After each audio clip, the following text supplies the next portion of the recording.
breaking down a judging score sheet and how to maximize your score. And the most important thing I always tell people to remember is pretty much for any state routine or any routine, the music portion is 1 minute and 30 seconds. That's true for Mexico State, correct? Yes. What this means is that is equal to 27 total 8 counts of your routine is the music portion. So the point distributions are going to tell you everything about how to choreograph a routine. I always kind of think of it as math. If on a score sheet, if I have stunts for 10, execution for 10, pyramids for 10, and execution of pyramids for 10, that's 40 points out of my 100. So a very large chunk of my routine should be what? Partner, stunts, and pyramids, because those are my biggest point totals. So I've got to center my routine around those and use my other point totals for the other areas. And I always say this, you must base your routine off of the points, not off of your personal preference. And I know that's a hard one for sometimes, and just fighting the fight, I guess is the word, where the only fight to fight is that of the score sheet and what it's telling you. So whether or not you love to dance, and if it's only 5 points in that score sheet, you're going to have to give up your love of dance and find your love for building skills. Because that is where the points are coming from on this score sheet. And then along with this, when you're laying out a routine, don't forget about your transitions, because like I mentioned earlier, transitions are what majority of teams do incorrectly in choreography, are the transitions of one place to the next. The stunt category. So from a judging and looking at a score sheet, how many stunts are we going to do should be the very first question you ask yourself in choreography. How many do you plan on doing? How many can your kids even get to do? What I'd always say is, in any routine that I put together, I'm going to want to always show the maximum number of stunts that we can do. So if I have 20 members, what is the maximum number of stunts that I can do? 20 divided by 3, 6. You can do 6 stunts, and then you have your 2 extras. So no matter what, however many kids you have, divide that number by 3, and right away the judges are looking for that many stunts at some point in your routine, because that is the max you can do. So are you going to maximize? If you do that many stunts, are you going to maximize the score? No, not necessarily, because it also matters what you do in those and what your other ones are. But I would always try to put this up there, because you're at least at some point putting up the maximum amount of stunts, and the judges will recognize that. What body positions will we pull? A lot of this is going to depend on your difficulty as well. Are we pulling immediate body positions? Now, would you agree that in a choreography world, we kind of rank body positions on a scale of difficulty as well? The most basic being a target, which is feet together, or an extension. Then we go to our liberty. Then we have a torch. Then we go to scale or arabesque. Then we go to front heel stretch. Then we go to our bow and arrow and our scorpion. So depending on the skill and the body position is going to also depend on your difficulty. Because would you agree with me that a single base scorpion is much more difficult than a single base lib? Yes. So again, judges are going to know this. So again, you got to pick these body positions and where you're going to put them, because it's what judges are going to be looking for. Also, you need an entrance, a transition, and an exit. In all those routines we saw you, they all had those. They all had an entrance of some. They had some kind of creative transition out, whether it was a prone position, from the top, bottom, middle, wherever. Some were spinning, just some creative transitional element. Then they have an exit out of it. Are they falling down on the ground? Are they doing a full down? Are they rewinding down? Are they proning out? So again, you need to have all those elements in a stunt sequence. Are you lacking difficulty? If you are lacking difficulty and there's just stunts your kids aren't going to get the full ups, this is where I always tell you need to get creative. And this is where teams who don't have the great difficulty can make up for it in doing original creative stunts. So, or sometimes even, I'll say faking elements but knowing that a good judging panel is going to know when you're faking full-ups or when you're not. So again, doing the elements because at least they're still spinning, but again, trying to get creative, something creative in there. Whether you're going into your extension from a shoulder straddle or you're going to a single base a different way, just something different that judges haven't seen will always somewhat help your score a little bit. The next one on here is going to be execution and risk versus reward. And that's a personal coaching thing. I'm always more for not taking the risk. To me, the risk of doing a really elite partner stunt is not worth the tenth of a point of a reward that I might get from it. Compared to if I can hit my stunts really solid and get a perfect 10 in execution, you're more likely to make points up in execution than you are in difficulty. Because again, depending on your difficulty, we're comparing tenths. Whether we're doing a full up target compared to a full up immediate lib, we're talking 3/10. But if you drop one, you've just dropped an entire point, at least. So risk versus reward, which one do you go for? That's just a personal choice for anybody. I tend to choose going the safe route and going the execution, but it's also backfired on me numerous times. So it's, what do you do? Because the time you go for all the elite stuff, and that backfires on you. So it's finding the happy medium of both if you can. And just remember the judge's perspective of your idea of hitting, your routine is going to be very different than the judge's idea. Like your idea of hitting it, maybe that all your stunts stayed up in the air, we hit. If I had $1 for every time I've heard a coach say that to me, we hit our routine. Well, you did. Everything stayed up in the air. That is very different than stunts bobbling, your technique being wrong, poor flexibility. So there's a lot of things that go into that. So, and that's, I get that more from parents than anybody. Our girls hit. We deserve to win. Well, the stunts stayed in the air. You are correct. But there's a much bigger picture from our judging panel. Pyramid. This is going to be very similar to this one I said before. How many structures are you doing? What I mean by a structure is any time that the pyramid pauses and you can take a picture. And there is a point where they are in stags and it has stopped.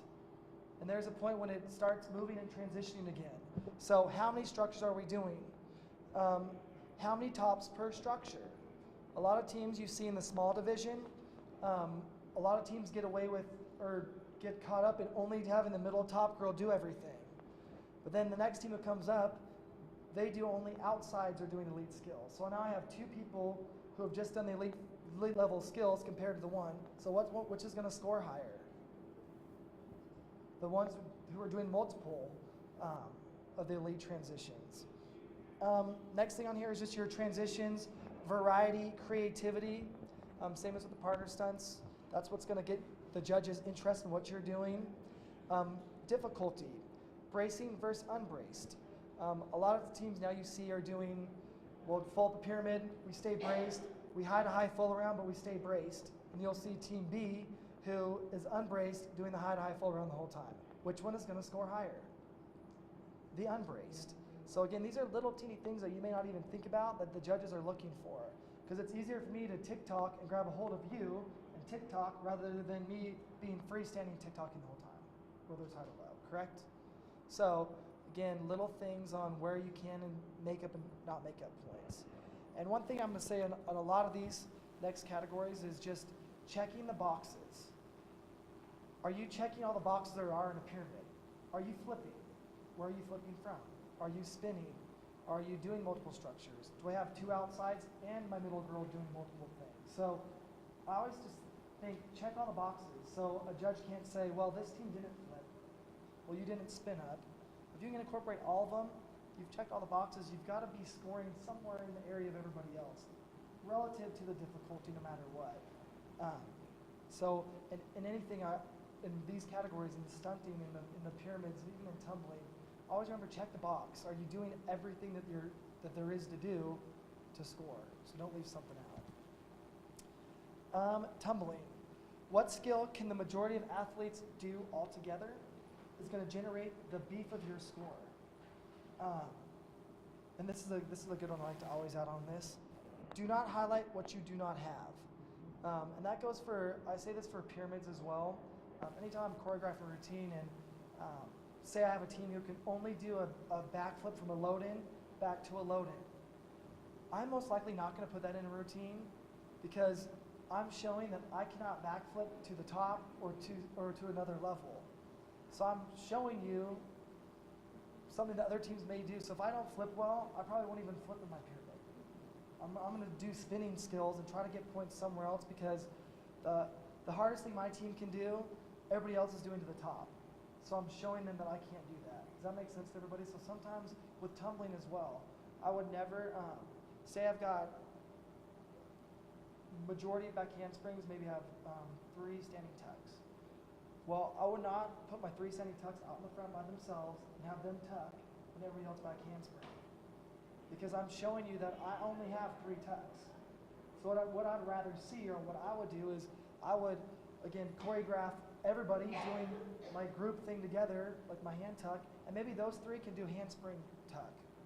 So we've all done one skill together, and then they just complemented a skill rather than I put my 3 out in front of a team of 30, and those 3 can do the tuck. So do you see what I'm saying by not showing what you can't do? So I would hide things, or if they don't do the handspring tuck, then I would use those tucks somewhere else. Like maybe I'd do cartwheel tucks in a pyramid if they're not being used, or I'd find somewhere else to use those skills because, again, I'm just showing you that I don't have these skills and your team does. So you're beating me right from the beginning. So hide them. And well, I was just chatting with her earlier here, and tumbling's the hardest one to hide. It really is. But remember, it's not the bulk of the score on most score sheets. So I want to do other elements while my tumblers are going. So I would throw a basket toss. If I had enough to throw 2, I'd throw 2 tosses, really to take my eyes off of my bad tumbling in the front. And you know I tumbled, but you didn't see that it wasn't pretty. And so I'm kind of pulling your eye in and away from directions.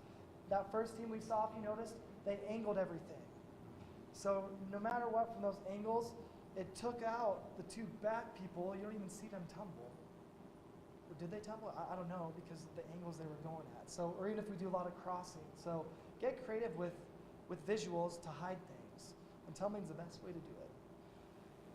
Let's see, and I told you guys this earlier, no tumbling is better than bad, scary tumbling. Because again, bad, scary tumbling, the only tumbling that's going to get you on a score sheet is what you execute. So a back handspring that lands on her hands and her head and her knees is not going to count as a back handspring. It's going to go to my overall score. I'm going to lower your overall because you're doing elements that aren't hitting the score sheet that are taking away from the overall look of your routine. So tumbling is just one of those crazy ones. Don't put in bad tumbling. Only put out there what is ready to be performed. And number 1, it's scary for your girls. I say girls because boys aren't scared to tumble. You can teach a boy a backflip in a day, and he will have no qualms about it. A girl, it takes months and possibly years. So when your girl who's not ready to do that tuck or that handspring, you're making her do it, what is her whole focus on this whole entire routine? That back handspring. And most judges can watch her from the very beginning, that back handspring, that bust, I'm going to watch her the whole routine. I know she's flustered because all she's thinking about is, oh, I busted my tuck. My coach is going to get me.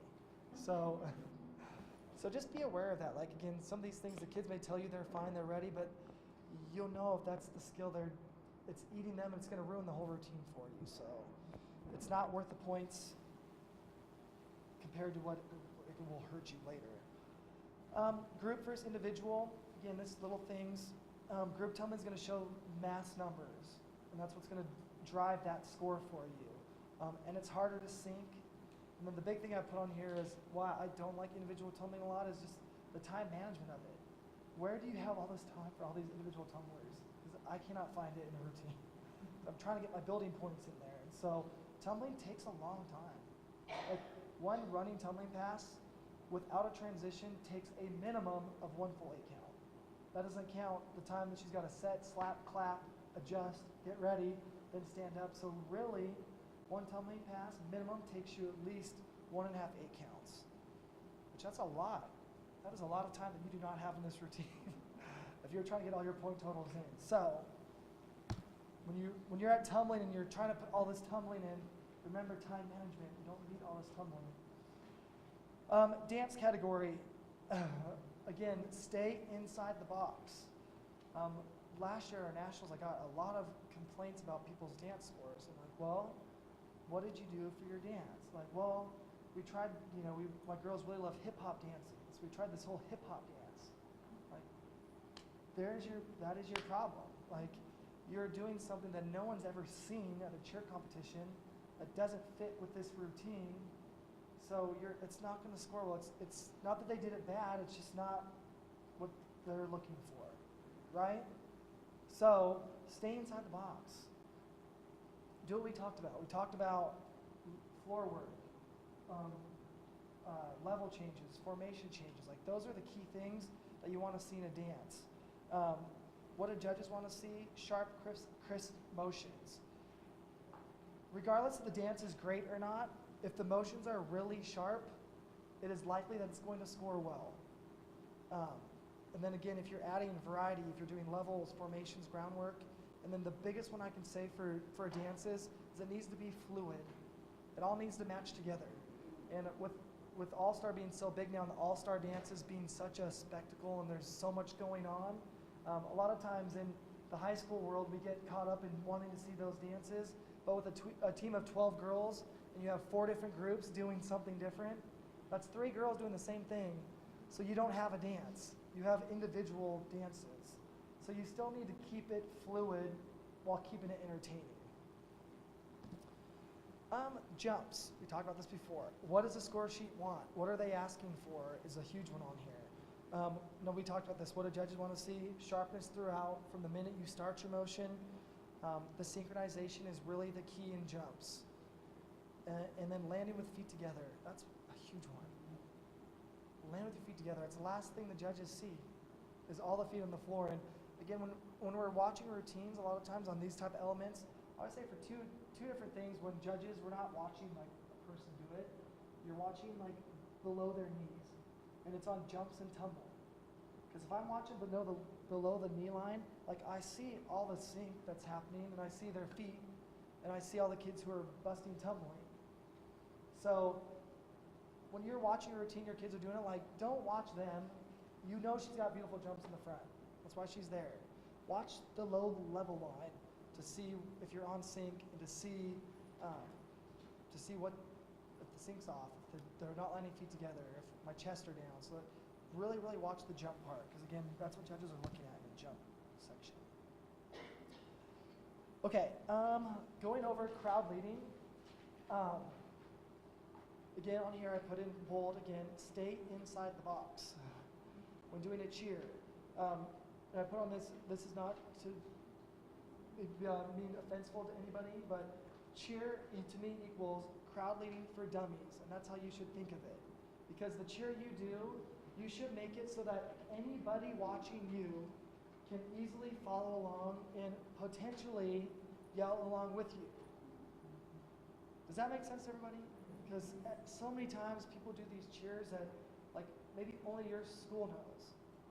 And again, the judging panel is not from your school. So they don't know that cheer. They don't know what your mascot is. So again, make it so that anybody from anywhere can walk into that gym that day and yell with you. That's the point of a cheer, is it not? And then make sure they know what and when to yell with you.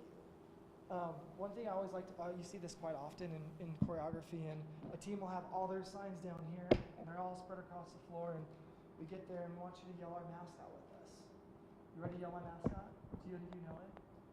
No, but if the first time I want you to yell it is right now, to yell.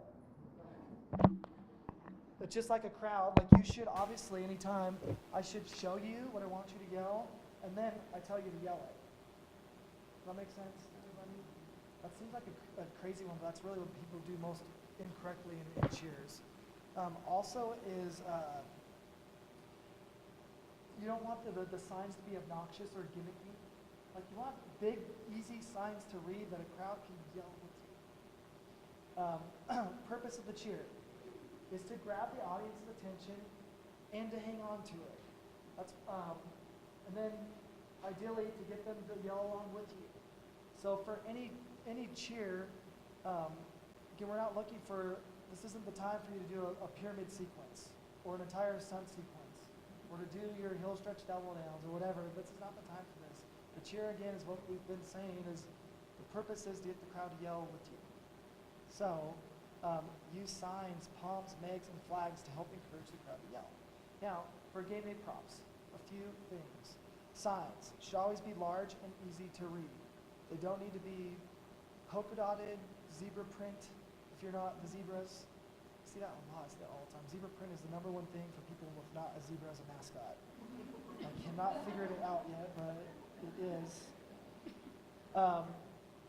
Remember that all these game day props should be used to lead the crowd, not just to have, to hold. They are there to actually show you what to yell with them. Again, most people don't understand that for some reason. Signs should be sharp. Signs are just like anything else. Like there's nothing worse than a girl who has a sign and does it just so half-assed. It's like my pet peeve of life probably, when they're just barely hitting it. Like they should hit their arms with the sign so it makes a noise. And again, not obnoxious, but you want it to be sharp. And again, she's the one who's entertaining the crowd, not necessarily anybody else, so she needs to be sharp with it. And no gimmicks. I know a lot of people, signs can get gimmicky. We kind of talked about the polka dots or the zebra light up signs. Again, the intent is to yell with you, not to be like, oh, and that's what happens most of the time you see that, right? Am I right? You see something neat. And I put this on all these slides, like always remember the purpose. The purpose of the cheer or of game day is to act like game day and get the crowd to yell with you. Palms. This is another one. This is another mystery of mine. Palms. The idea of palms is to grab the audience's attention, #1. They're shiny, they're shaky, there's something in someone's hand, you're like, what is she holding? But the intent of them is to lead the crowd in color chants. So I would recommend, if you plan on using palms in a routine, they should either be one color and one the other color, or both the same color. Never all three all in one.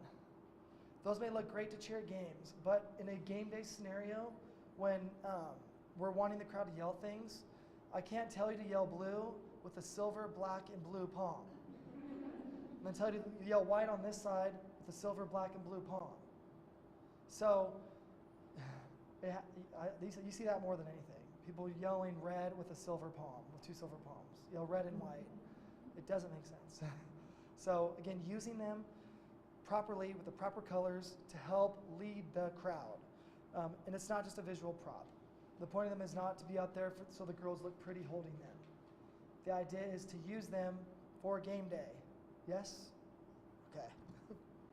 Megaphones, again, the purpose of a megaphone is to make an individual's voice louder so it can be heard from far away. But most times in a routine, when people have a megaphone, they're usually sitting here with it like this and clapping with it and not doing what they're supposed to be doing with it, which is to yell in it to make it louder, correct? So it's not a visual prop. There's a purpose for it. So if you're going to use megaphones or have them out on the floor, you need to use them. Because the judging panel will write on there, you have megaphones, but you're not using them properly. So make sure you're using them for the purpose. Flags. Flags just add to the overall game day atmosphere. And one thing I really loved about the state competition here last year was the amount of teams that have flags and use flags. I think it's a great addition to game day, and it really gives you the feel of game day. But also it's used to help lead the crowd and when to yell things. So flags are a great prop to use at all times, I think. Okay, properly using skills. Now this is a huge rule of thumb. If you ever have a question or question yourself on which skills should and should not be used in a game day routine. If you cannot build a stunt or pyramid from beginning to end while holding a sign, you should not be using that stunt. Does that make sense to everybody? So, a heel stretch. Can you hold a heel stretch and hold a sign in the air? You can. Do you look silly? Probably, yes. but you can. But again, that's not the intent. So some of these stunts you probably can do both, but again, for a game day, you're looking at liberties, hitches, extensions, preps. You're looking for just easy stunts that are going to hit every single time that are still crowd effective. Transition should be very minimal and never distracting away from the purpose. And when we were teaching summer camps a long time ago, we used to always do this one thing about going over cheer classes, and then we're talking about cheers to the coaches, and we'd have a tumbler run behind us, do a big tumbling pass right behind. What do all the coaches do? You watch the tumbling pass. So in a cheer, should you use running tumbling ever? No, because what do people do? You watch it the whole time, which is taken away from what the cheer's intent is. The purpose of the cheer is for you to yell with me and engage with me, not to be watching what I do. That's the big difference is, or am I doing oohs and ahs, or am I just watching you yell because you're doing simple skills and involving the crowd with me? Another big one is using the entire floor. If you have 12 kids on your team, you can still use all 9 panels. Should you use all 9 panels the entire time? No, probably not. But you at some point need to try to use as much of the floor as possible, whether you start it that way or whether you finish that way. Again, remember, just for any cheer, the purpose is to include as many people as possible in front of you to yell with you. So it makes sense at a football game, if you want the entire stadium to yell with you, do you stay in one little teeny corner and yell for everybody? No, you spread out along the whole floor. So for these game day divisions, that's what they're expecting you to do. They need you to use the entire floor like you would at a game. Even if you only have 8 kids. Spread out, get everybody going, get everybody started, and then we move back into our small to build the cheer we want, and we move back again once we got the whole crowd yelling. So there's a time and place for it. Does that make sense for everybody? But again, not using all 8 kids on one single panel, the entire cheer is not what I mean by that. So spread out, use the whole floor.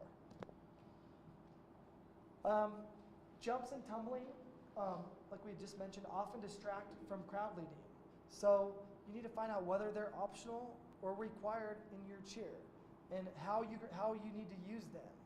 I'll show you guys. We're going to watch a few different routines here, just to kind of give you guys an idea of judging and choreographing. But some teams use it well, and some teams use it as a distraction. I always think this. Let me ask you this. When is the only times, let's see, skills should never really be used? I'm not wording that properly. I'll just say it. You should never do transitions or skills when the crowd is yelling the repeat, because that's when we want them to be yelling with us, correct? So all your transitions should happen before the words are that we're telling you to yell, then I stay there for you to yell them with me. Does that make sense?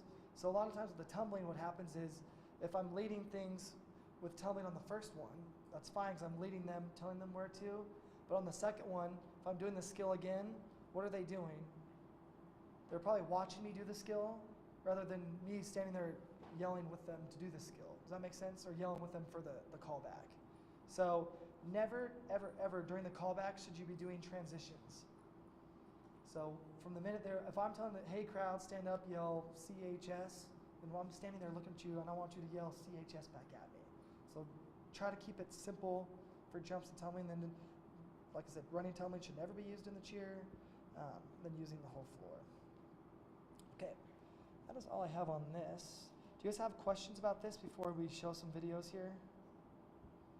At all about, I know I've gone through quite a lot. Just go through these videos with you? Okay. These first ones I'm going to show you are, let's see. This is just going to be just a variety of different divisions and teams, and just different things to look for. So this will be the first one. I'm sorry there's no music to play.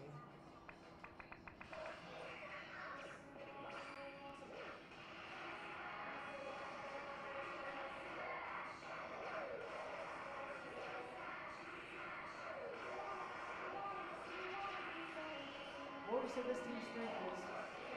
Standing time.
So just a few things about this one. One thing I say about cheers that can be difficult is when you have a team this large and not making it too distracting. Like to me, the kids on the ground got very distracting because they were like moving around just a little too much, so it took away from the entire backside.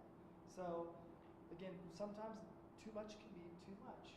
I mean, overall the cheers going to score well because was it easy to follow? You knew what to yell the entire time. One thing nice about it, it started directly when the music ended because they ended in the air with signs. So rather than bring the entire thing down, move to the front and waste all that time transitioning, they already had their signs ready. So the cheer started, everybody else scrambled on the ground to get ready, and then ending, some ended up, some ended down. So overall, it was a good cheer.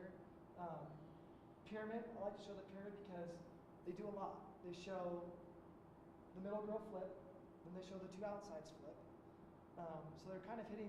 They did flipping, they did invert, they did spinning, and they did switch ups on a pyramid. So they checked every single box off. The only thing I say they didn't check off the box was in their partner stunts because they really didn't do any kind of transition. But overall, I mean, they won, so they were scoring well somewhere. Let's see. This next one's interesting because this could happen to you possibly. And how do you react?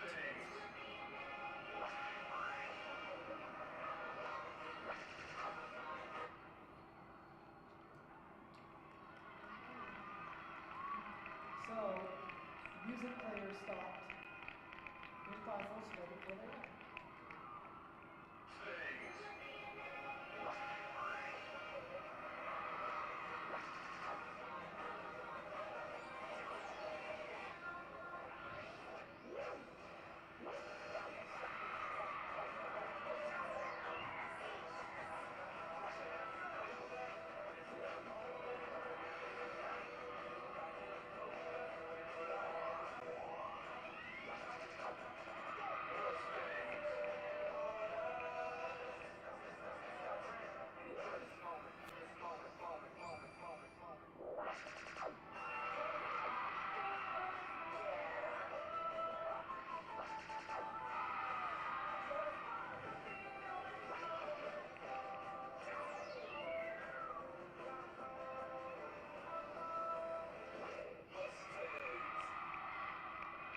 So again, another example of they did every single thing except for jump in their first half. The pyramid, running, standing, partner stuff, and pyramid.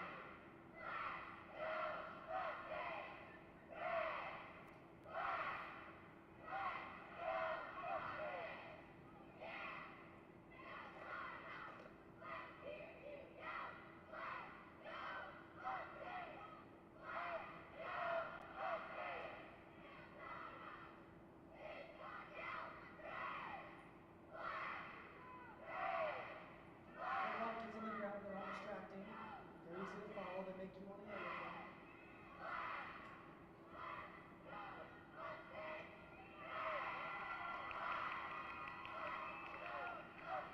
And they're doing difficult stunts, but they don't take away from the cheer.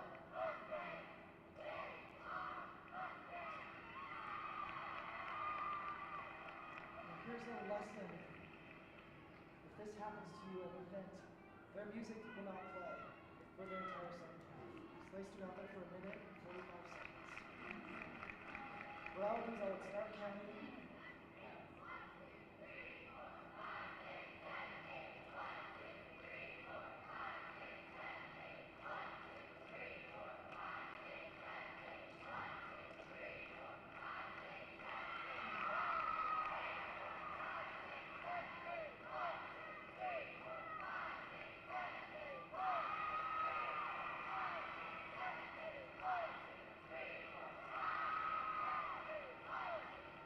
This is going to show like, you see they're using every base, every single top person is doing something different.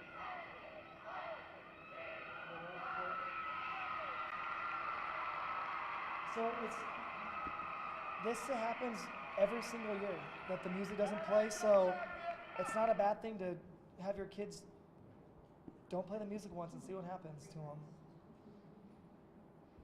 And then the last one I'll show you guys is just a co-ed. And I know with the co-ed, it's, again, the co-ed is all generated on the exact same score sheet as well, but again, what the judges are looking for is much different. So a co-ed, obviously they're looking for one guy and one girl doing skills. And the same thing goes for, we talked about the other ones, counting skills. How many are they doing? How many are true co-ed? How many are not? So again, this one is a good one to watch just because this team, they stunt a ton. And you'll see that their weaknesses, they don't do a whole lot of. So I want you to know, I'll tell you their weaknesses. They don't tumble well and they do not jump well. But again, watching this routine, it's choreographed for their strengths.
So in the beginning, you saw they have a mix of standing and running.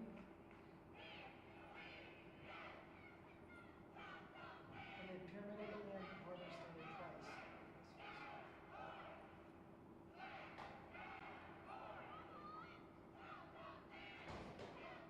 Co-ed cheers must utilize co-ed skills, just like the portion of the score sheet.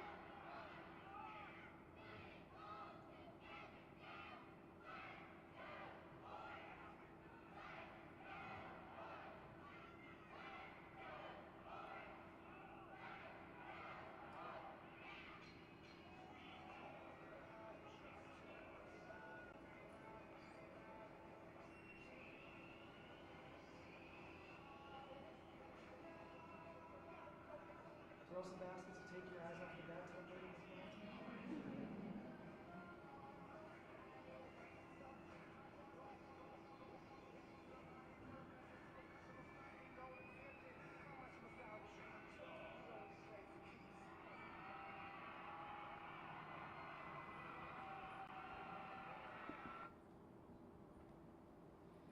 All right.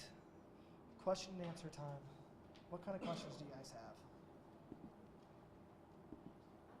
Yeah.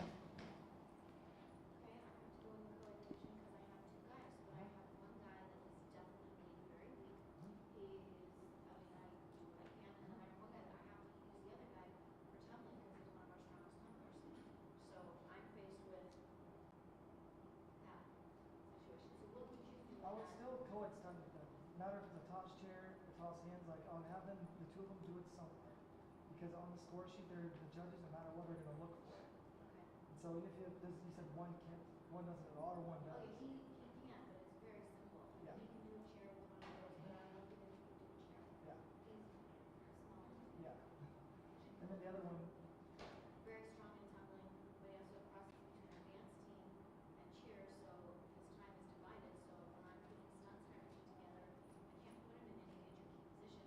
So I'm going to use him for our tumbling because I Right. also have only a quarter of my team tumbles yeah. and not strong. That's a tough one because, again, since you're going in the co-ed category, the other teams are going to be co-ed stunning, so that's what you're up against no matter what. So no matter what, I would say you've got to get some, whether it's the toss chair, a walk-in chair, a walk to hands, you've got to do it somewhere in that routine, and then try to just Yeah, beef but up. look, I can do one man and one can do a chair. Well, see, I even to highlight more of the one, Okay. for sure, because again, we're always looking at majority of boys doing it. So when you have two, if they both don't, it's not going to really kill you.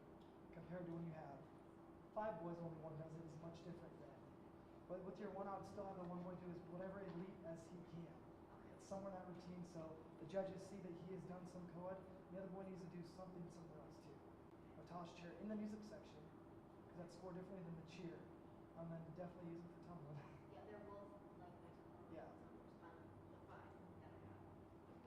Yeah, that's what we're saying. Tumbling's the hardest thing to hide for sure. And a lot of it is just putting other skills around it.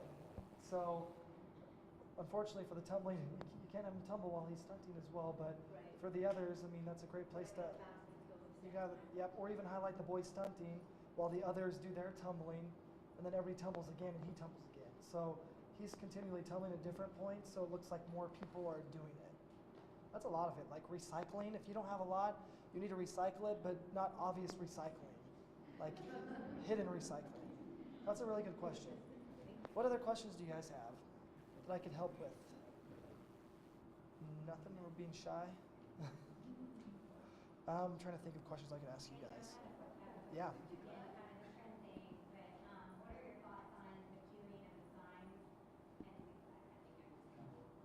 The, oh, I thought you meant like hitting. It's completely depends on the kids, to be honest with you.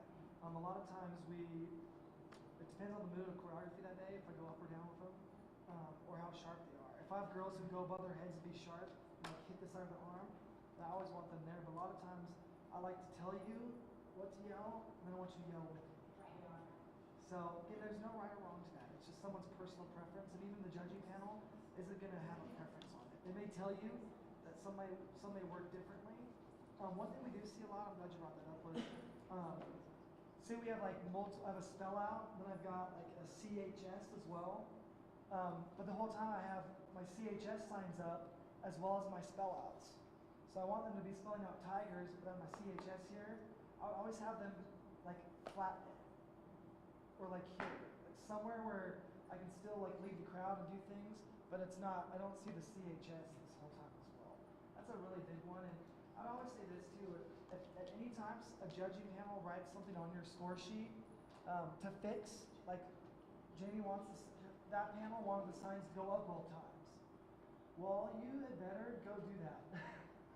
You had better switch it so the next day that both teams, you're doing it that way, and your score should reflect the next day if you've changed something the judges have asked you to change.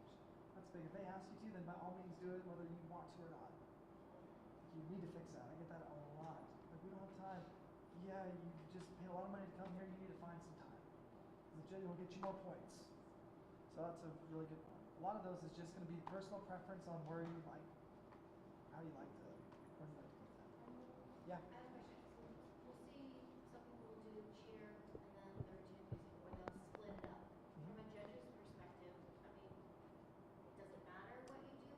I know that some teams I have where they do really well splitting it up, but I can tell that sometimes my team, this particular team that I would get one year, wouldn't have that energy level, so they have to do All at once. cheer and then all the routine at once. Like, I mean, Yeah, there's that's another one. There's no right or wrong answer. It's just a personal preference of somebody. I personally like the cheer in the middle because a routine for me is always going to go. You're going to have highs and lows in a routine, and the cheer is kind of like the breaking point of your highs and lows. So I like to go start high, middle, end high, cheer. Start high, middle, end high, end. Whereas if you're doing cheer, then the whole end could be either really good, and then it just breaks off to the whole ending. You don't have like there's no breakup naturally of it. Does that make sense? So a lot of times you can get lost in a routine that cheer starts and then you go into your whole second portion. Like, there's no right or wrong answer. It's completely individual.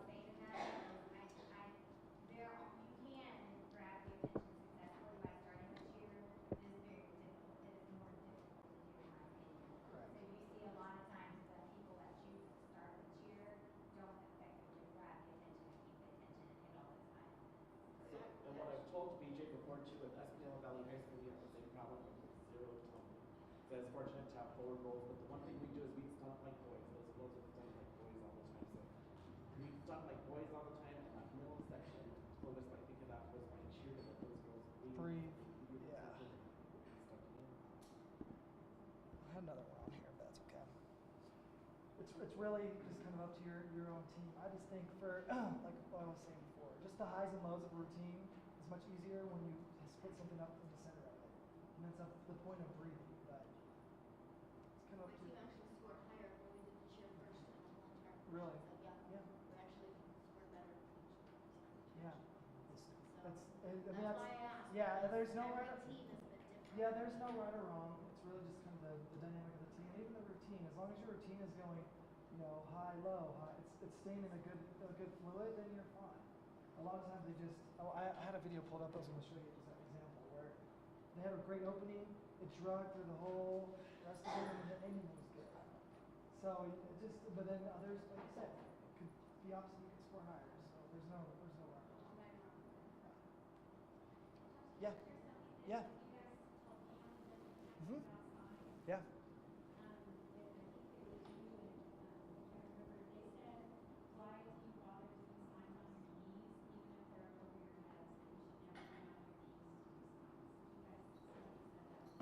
That we should never? A lot of times I go both ways with that one. I feel like if I have an entire stunt happening up in the back, and then I put girls on their knees in the front, where are my eyes going to go to? Either here or there, and nowhere in the middle. So it all depends. If I have my entire group standing on the ground in the opening, I would then probably put my girls on a knee in the front, because then we're all at the same level, and my sign is going to be kind of equivalent to their heads of where they're standing. Do you guys see the two differences there? It's like if you're at a basketball game, I kind of think of it this way. You're at a basketball game and you have all the cheerleaders in the middle doing all these great stunts, and then you go right to the sideline and you put something right on their feet just like this. Are they going to ever see that person? Like, that person's not effective. But if all my cheerleaders are in a sideline formation, and I have one girl here on a knee, then I'm now effective because I'm with everybody else. So I think there's a mix of when you can and wouldn't. Definitely, if you're having extended stunts in the back, I would not put somebody on their knees in the very front, because again, you've lost your crowd. So really, thank you for bringing that up. That's a really good point. What else? No. You guys all have my number, so you guys can feel free to email me throughout the year if any kind of questions. I'm happy to help. Thank you very much, Donna. Great talk. Okay, just a quick breakdown. The featured speaker is taking place in just a couple of minutes, and I believe that's in the New Mexico Ballroom. And then Leo, are you the 5 o'clock today? Great. So then Leo's going to be speaking in the New Mexico Ballroom as well at 5 o'clock, and then the combined cheer and dance session by Terry Rowe from Washington State doing the cutting edge cheerleading. So if you guys didn't get a chance to register, just make sure you go back through that registration process. I know we pulled some of you guys out